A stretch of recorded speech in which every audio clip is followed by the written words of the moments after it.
So today for lesson 8-4, we're going to continue to use the orders of operations, and we've also used how to calculate decimals.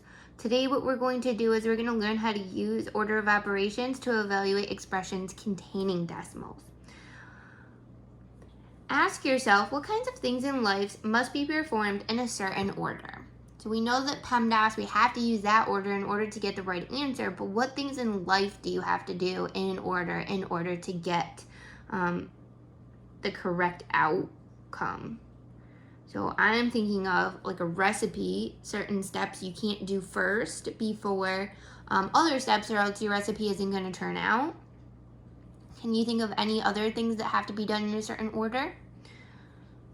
You have to put your shoes on, or you have to put your socks on before your shoes. You have to cut a tomato before putting it in a sandwich. But in mathematics, operations are also completed in a specific order.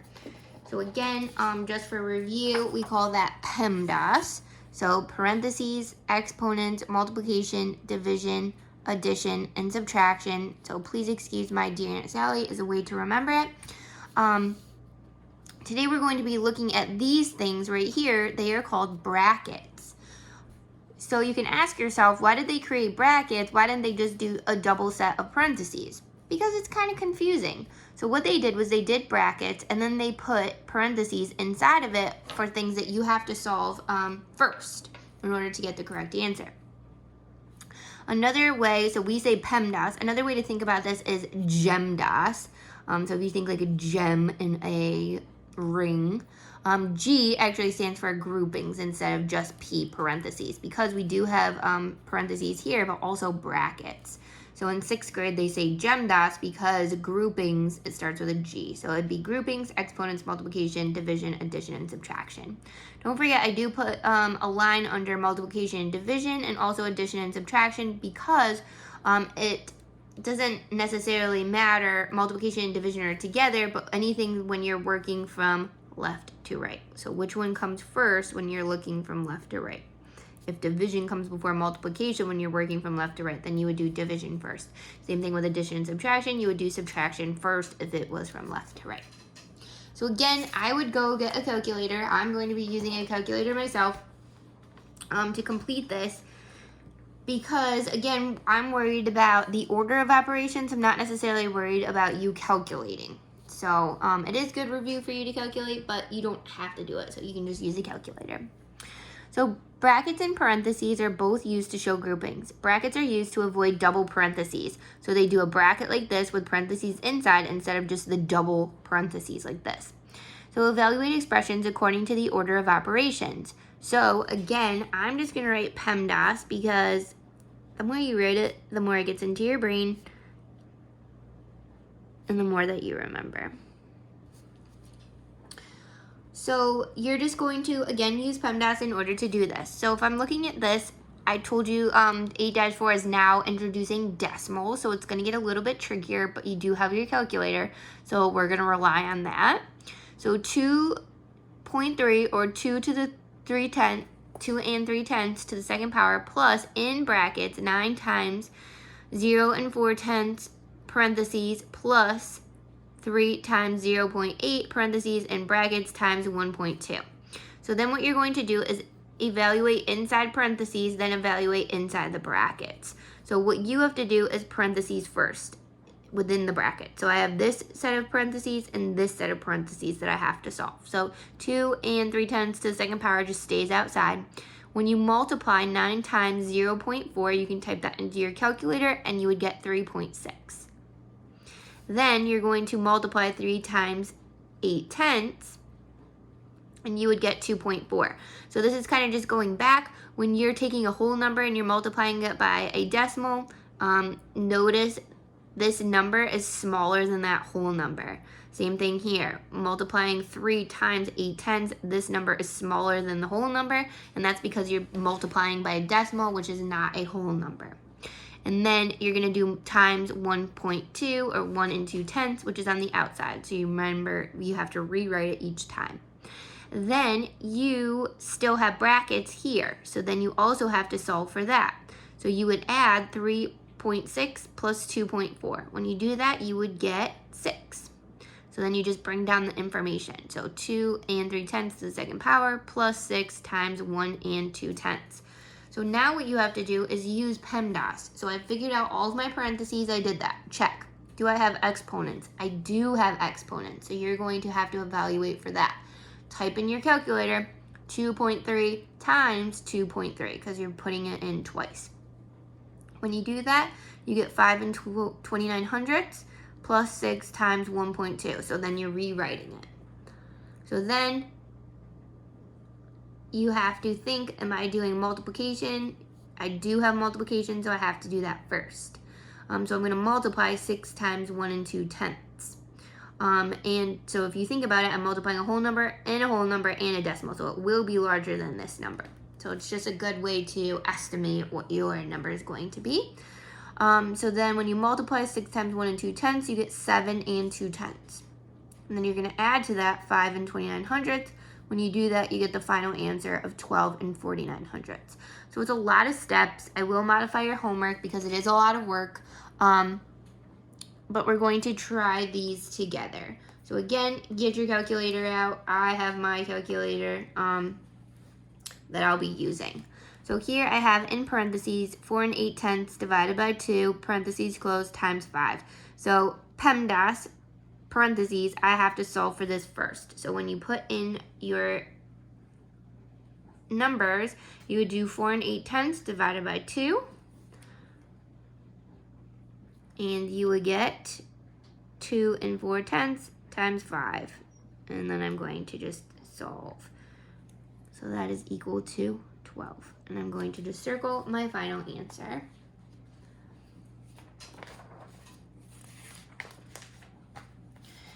All right, so this one gets a little tricky just because there is 2 different things that I have to do in my parentheses. PEMDAS, the orders of operation, is going to tell me which one I get to do first. So I have multiplication and subtraction. Well, here I know I have to do the multiplication first. So I'm just going to rewrite it, 3.6 plus, and then I'm going to solve for this. So typing in your calculator, 3 times 9.6 equals 28.8 minus 4.8, close those parentheses. So now I know I need to evaluate further in those parentheses, so I'm going to take 28 and 8/10 minus 4 and 8/10. And I would get 24. So now I just bring down 3.6 and add that to 24. And that would get a total answer of 27 and 6/10.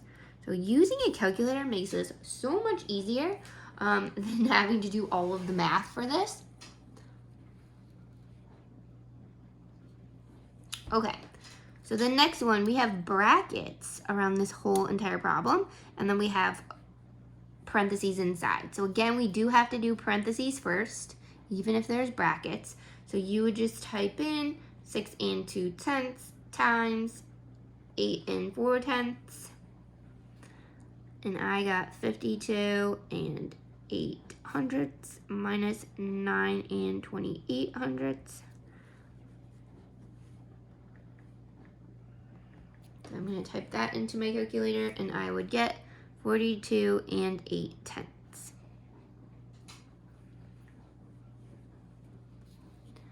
Number 4, I have brackets here, and then I also have parentheses within, and then plus 12 and 4/10. So here it's telling me I have to do my parentheses first.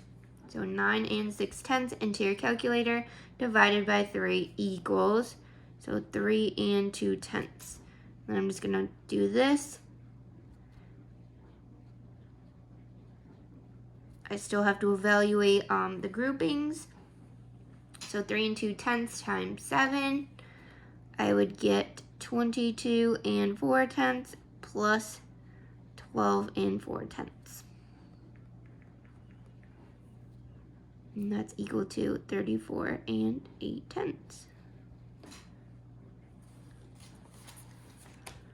So it looks very scary, but when you use the calculator, it's not that scary.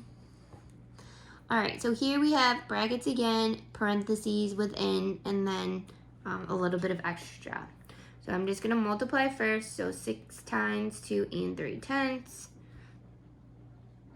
13.8. I'm going to keep those brackets, plus 3 and 9/10, multiply that by 6. So then my next grouping is here. So 13 and 8/10 plus 3 and 9/10.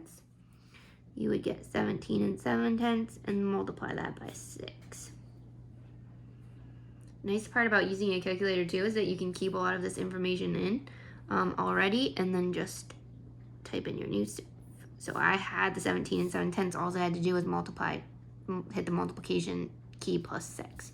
And I would get 106.2. Okay, so for this one, you would type into your calculator 3 and 35/100 times 8/10, and you get 2 and 68/100. When you add that to 5 and 32/100, you just get the number 8. And then when you evaluate 2 to the 4th power, you just have to remember that it's 2 times 2 times 2 times 2. So 2 times 2 is 4, 2 times 2 is 4, and then multiply 4 times 4, and you get 16.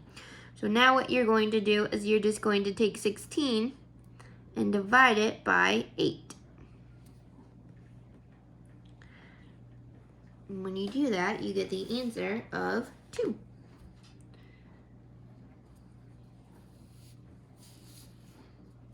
Okay, the next one, we do have brackets. In those brackets, we have parentheses, so we have to solve for parentheses first. So 3 and 1/10 times 2, so 6 and 2/10. And you're going to subtract that from 2 and 3/10 and get 3/9. So now I have 9 and 6/10 plus 3/9 plus 4 squared. So PEMDAS, I did my parentheses. I need to do my exponents first. So 4 to the 2nd power is just 4 times 4. So now I have 9 and 6/10 plus 3 and 9/10 plus 16. And I just work from left to right, and I'm just adding those 3 numbers.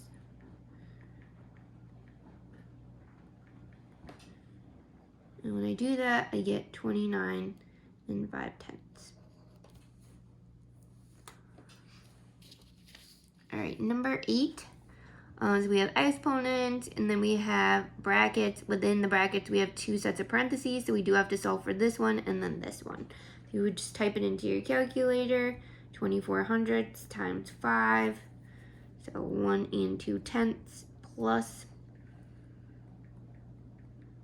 times 5 is 3 and 3/10. I'm going to add those 2 numbers together, so 1 and 2/10 plus 3 and 3/10. I get 4/5, 4 and 5/10.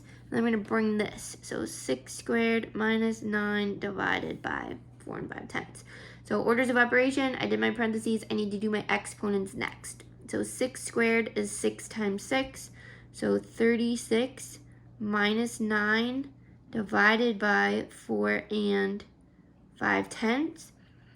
I have division, so multiplication division. I do have to do this first. So 9 divided by 4 and 5/10 is 2. So then it's just 36 minus 2.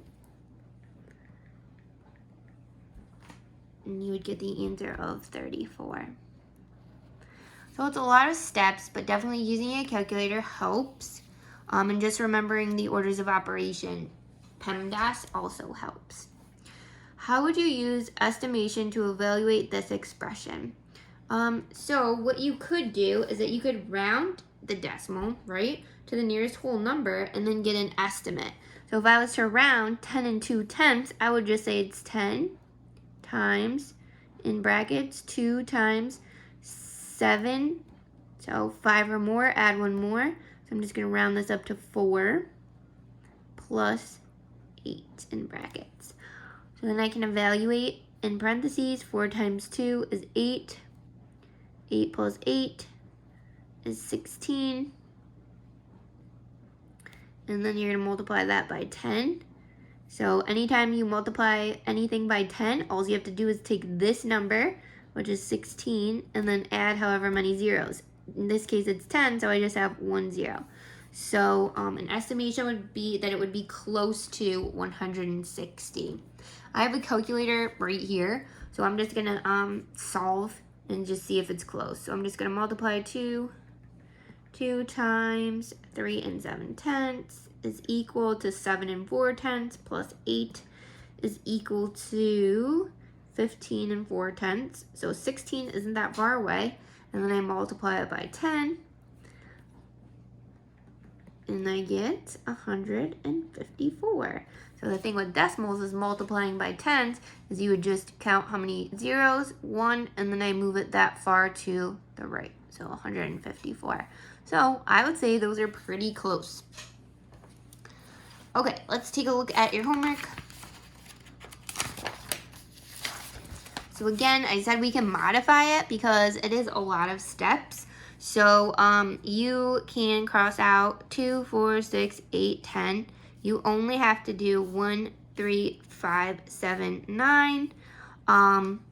Here, Kesha bought a new pair of skis for $450. She put $120 down and got a student discount of $45. Her mother gave her half of the balance for her birthday. Which of these expressions could be used to find the amount Kesha still owes on the skis? So don't forget, when we talk about 1/2, it means that you can take a number, divide it by 2, and it would give you half of that number. So which expression shows that? And then here, we have an expression here. Give the order of operation a student solving this problem would use to evaluate the expression, and then solve. So what you're going to tell me is what operations are you going to use. So here you have parentheses, here you have parentheses, here you have parentheses. So what operations are you going to use? And then what are you going to use next? And then solve for the answer. All right. Thank you for tuning in, and I will see you tomorrow.